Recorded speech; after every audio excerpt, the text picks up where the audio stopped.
Elen Silla Lumen Omen Tielvo.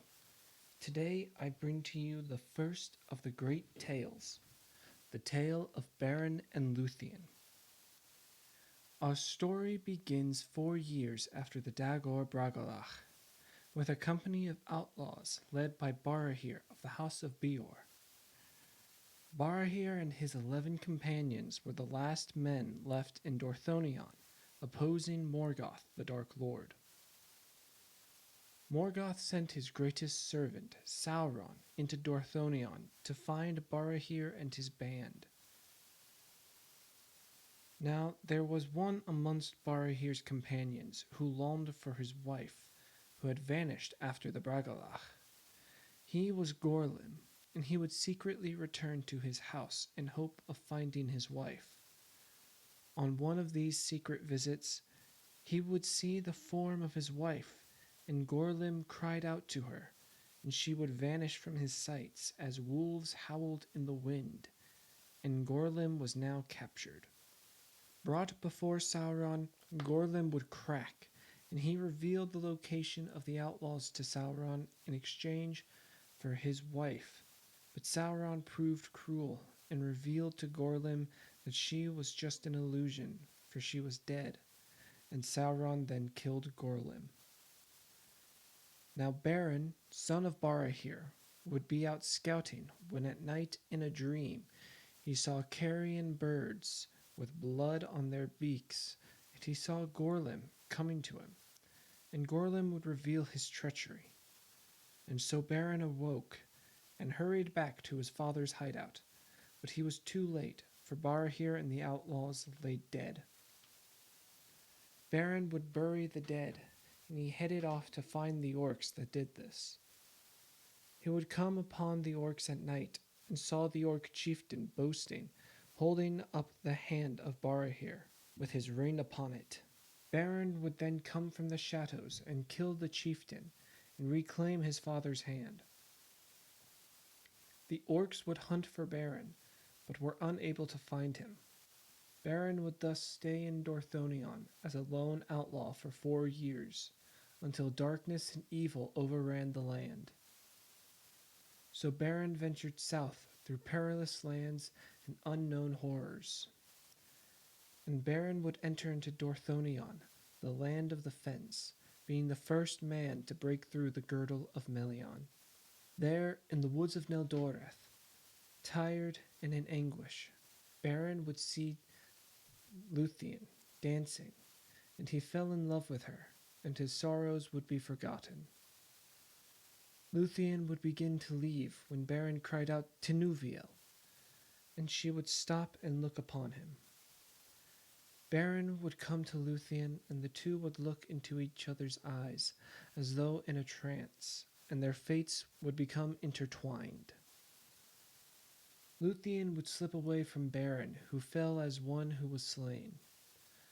When Luthien returned, she stayed with Beren. Now there was another who loved Luthien, and he was Daeron, and he espied upon Luthien and Beren. Being jealous, Daeron would report to King Thingol of the presence of Beren, who would summon Luthien to the halls of Menegroth. Luthien would beg her father not to kill Beren, so Thingol swore an oath to his daughter. He then sent guards to capture Beren, but Luthien would bring Beren before her father like that of an honored guest. Thingol would question Beren on what he was doing in Doriath, but Beren was overawed and silence fell upon him. Luthien would speak for Beren, but Thingol would demand Beren would speak for himself. Beren would then look into the eyes of Luthien and gazed upon the face of Melion, and courage came to him, and he spoke of his love of Luthien and of the great dangers he faced to Doriath. Those in the halls were silent and believed Beren would then be slain. Thingol, in his anger, told Beren he had earned death, and he called him a spy and thrall of Morgoth. And Beren held aloft the ring of Barahir, stating, "By the ring of Felagund, that he gave to Barahir my father, on the battlefield in the north, my house has not earned such names from any elf, be he king or no." Now Melian spoke to Thingol, telling him Beren shall not be slain by his hand, and he must cool his anger. Thingol, though, told Beren that he would only have Luthien's hand if he obtains a Silmaril from Morgoth's crown. Beren would accept this quest, and he left the halls of Menegroth. Melian would then tell Thingol he had now wrought the doom of the Noldor into the fate of Doriath. Luthien would sing and dance no more after Beren's departure, and upon leaving Doriath, Beren did not know how to accomplish this great quest, so he headed toward the elven realm of Nargothrond. Beren knew the realm was fiercely protected, and while he saw no guard, he knew he was being watched, so he held up his ring, crying aloud his name to take him to the king. The scouts would do so, and Finrod gladly welcomed Beren. There Beren would tell of his love of Luthien and the quest Thingol had given him, and Finrod was troubled, for Celegorm and Curufin, two sons of Feanor, dwelt in Nargothrond, and were bound by Feanor's oath to recover the Silmarils, and they would allow none to hold them. Finrod, though, had his own oath to fulfill, to aid the descendants of Barahir, so he summoned his people and informed them about Beren, his quest, and Finrod's oath. Celegorm would shout out, saying that only the sons of Feanor have claim to the Silmarils, and should Beren take, keep, or withhold the jewel, he shall earn the never-ending hatred of the Feanorians. Curufin spoke next, softer and with more power, for Curufin was most alike to their father, and he spurred visions of the destruction of Nargothrond. The elves of Nargothrond thus grew afraid, and shunned their king, with Finrod throwing down his crown, telling his people that they may shun and cast him aside, but he would not abandon Beren. 10 elves would come from the crown and lift up Finrod's crown, saying that they won't abandon their king. So Finrod left his crown in the hands of Orudreth as steward, while Finrod and Beren departed.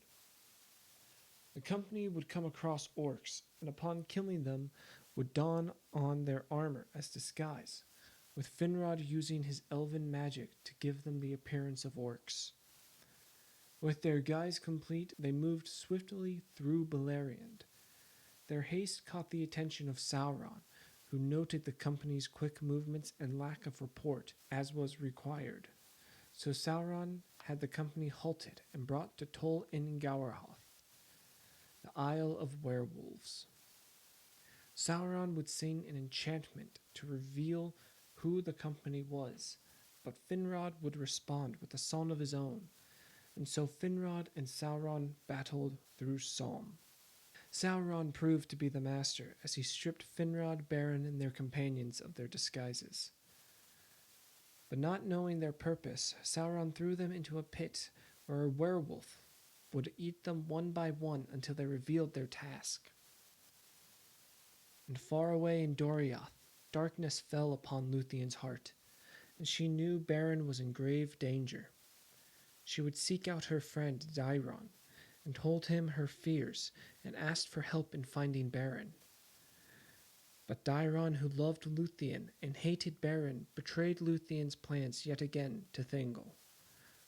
Thingol, in turn, out of fear for his daughter, imprisoned her in the tallest beech tree near to Menegroth. Luthien would use her magic abilities to grow out her hair, using it to create a cloak of shadow and a rope to escape. Luthien would then flee into the wild. Now it so happened that Celegorm and Curufin were hunting creatures of Morgoth when Huon the Hound of Valinor discovered Luthien. When Luthien learned Celegorm and Curufin were Noldor princes, she told them of Beren and the danger he was in. Celegorm and Curufin, who already knew of Beren's quest, decided to leave Finrod and Beren to die and take over Nargothrond. The brothers also took Luthien prisoner, and sent messengers to Thingol demanding Luthien's hand for Celegorm to marry. While Luthien was imprisoned, Huan would come to her, and she would tell him of Beren and the love they shared. Huan would feel pity for her, and he had devised a plan of escape. Huan, who was only permitted to speak 3 times in his life, spoke to Luthien, telling her his plan. Huan led Luthien through the secret pathways into Nargothrond, bringing her out of the fortress before permitting Luthien to ride him. Now at this point, Beren and Finrod were all that was left of the company, and the wolf now came for Beren, but Finrod, using the last of his strength, broke free from his chains and battled the wolf. Finrod would fight with tooth and nail, slaying the wolf, but he was mortally wounded and died soon after. Beren would fall into deep sadness at the loss of his friend. Luthien would arrive at Tol in Gowerhoth, and she sang a psalm, one that the halls of Tol in Gowerhoth could not keep out, one that Beren heard in the prison before he fell to his darkness. Sauron too heard Luthien's psalm, and he had hoped to capture her from Morgoth. So he sent a wolf to capture her, but Huan slew the wolf, and Sauron would continue sending wolf after wolf, but each would be slain until Draugluin, the father of werewolves, returned to Sauron, telling him that Huan was there. Sauron recalled the doom of Huan, that he would not die unless by the greatest wolf that ever lived. So Sauron transformed into a giant werewolf, and his approach was so devastating that even Huan had leapt away. Sauron then came for Luthien, and she swooned, and her cloak slipped off, casting a spell of sleepiness on Sauron. There Huan leapt upon Sauron, and their fight was vicious and terrible, but in the end Huan held Sauron by the throat. Luthien would tell Sauron to yield control of the tower to her, and Huan would release him. When Sauron yielded, he fled from the area, and Luthien would throw down the walls, releasing many prisoners. And Luthien and Huan would find Beren grieving over Finrod, and they buried him upon the hill of his old fortress. Back in Nargothrond, the treachery of Celegorm and Curufin was revealed, and the people wished to kill the brothers, but Orudreth restrained their hand, instead banishing them from Nargothrond. Huan had returned to Celegorm by this time, though there was little love left between the two. Now Beren and Luthien were walking near the borders of Doriath, when Beren turned back to the quest, but he wanted to return Luthien to the safety of Doriath. Luthien, though, would not be parted from Beren, telling him that their dooms and fates were tied together. In that moment, Celegorm and Curufin came upon them by chance, and Curufin grabbed Luthien while Celegorm sought to run Beren down. But Beren leapt upon Curufin, causing the horse to fall, and Beren began to strangle Curufin. Celegorm rode towards Beren, spear in hand, but Huan at last forsook Celegorm, staying between him and Beren. Luthien would forbid the slaying of Curufin, so Beren took his knife and horse before releasing him. When the brothers departed, Curufin, in shame and anger, fired 2 arrows at Luthien. One was caught by Huan, and the other smote Beren in the chest. Fortunately, Beren was healed by the skills of Luthien and the herbs Huan brought.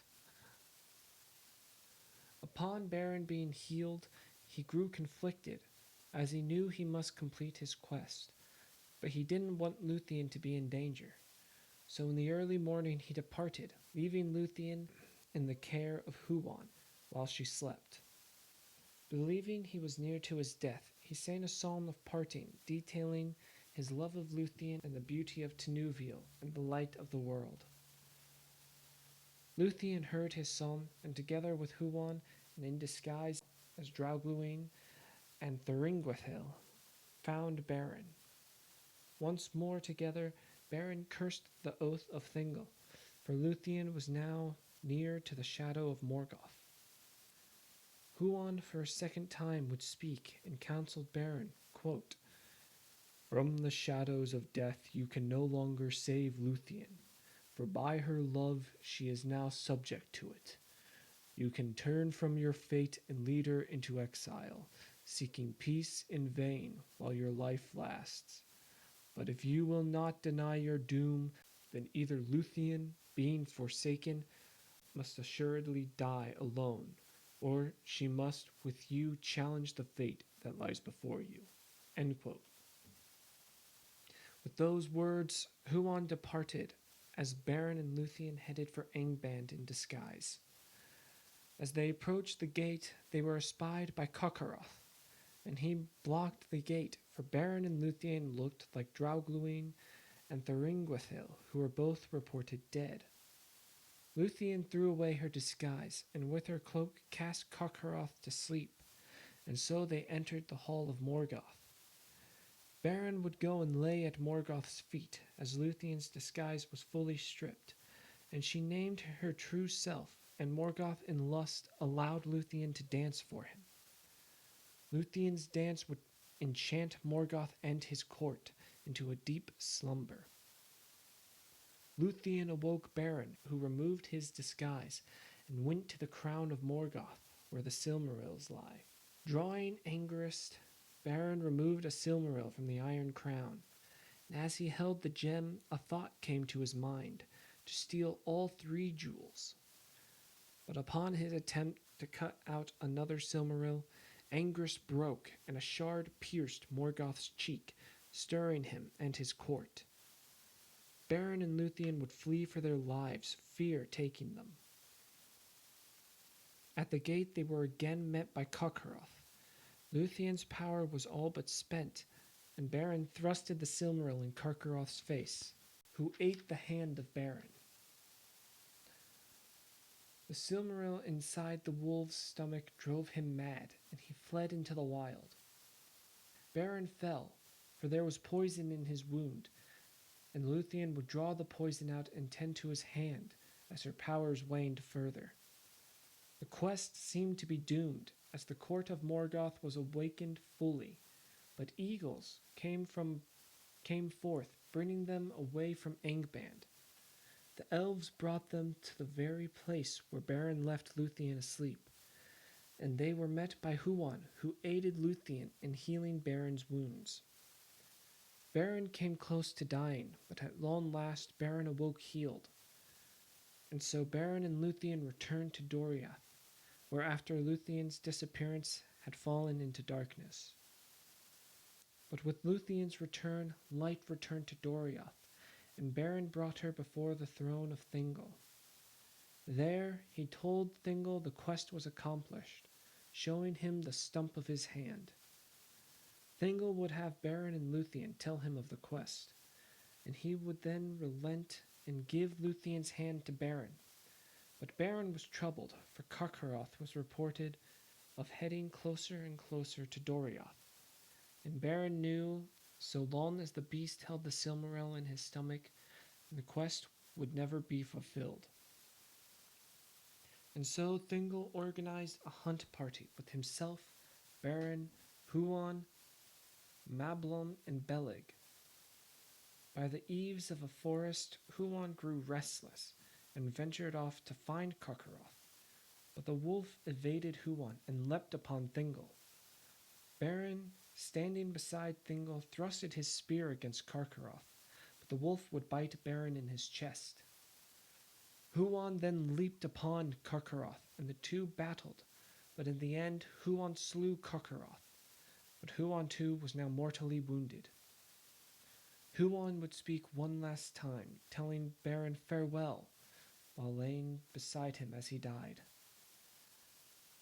Mablon would cut open Cockcroft, giving Beren the Silmaril, who then gave it to Thingol, saying, quote, "Now the quest is achieved, and my doom full wrought." End quote. The hunters bore Beren back to Doriath, where Luthien in despair asked Beren to wait for her beyond the seas before Beren died. In Luthien's grief, she too passed away to the halls of Mandos, and she would sing and dance for Mandos, and her song moved Mandos to pity, an act never before nor ever again done. Mandos then went to Manwë, who went to Iluvatar, and to Luthien was given two choices: to dwell in Valinor and forgetting the sorrows of life, or to return to Beleriand with Beren, but she would be subject to a mortal life. Luthien would choose this second option, and she and Beren would return to life, to live together in love away from the troubles of Beleriand. And so, the quest for the Silmaril, the Lay of Luthien, comes to an end. But Beren and Luthien's story does continue, but those events are best left for another tale. Thank you all for watching. I hope you all enjoyed this telling of the tale of Beren and Luthien. As always, feel free to leave a like and subscribe for more content. Please let me know how I can better improve these videos. Thanks, and as the elves say, Namarie.